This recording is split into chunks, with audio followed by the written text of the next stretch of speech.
So, gagawa ko ng Biko.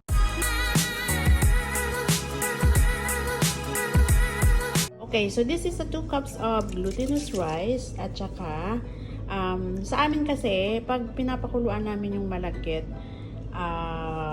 sinasama namin yung gata.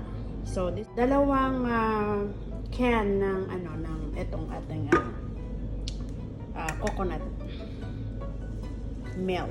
Yun. So, ilalagay ko siya sa rice cooker. Wala pa siyang asukal. It's just the coconut milk at saka yung glutinous rice natin. So, isasaing lang natin siya na parang kanin. Yun. So, ito na yung ating glutinous rice na sinaing with the coconut milk. So, ayan, niluto natin siya sa asukal at saka isang can pa rin ng coconut milk. So, para konting tamis lang siya. Kasi, etong Biko na to is supposed to be a no-bake Biko. Ang magpapatamis doon yung ating ilalagay na toppings mamaya.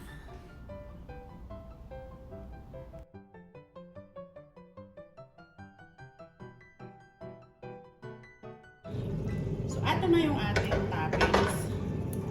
Alright, I have a coconut milk, isang condensed milk. Yung iba kasi nilalagay lang nila ulang asukal, so sugar, coconut milk and condensed milk. Pero parang nakukulangan ako dun sa aking coconut milk, kaya nagdagdag ako ng powder na nilagyan ko ng tubig lang siya. So ngayon, kumukulo na siya, lalagyan ko siya ng 1 cup of raw brown sugar muna. Ayan.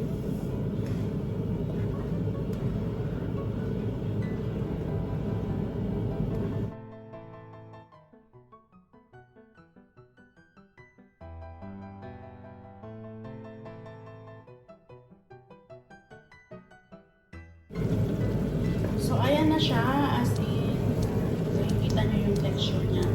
Tignan siya. So, pwede na natin siya ilagay dito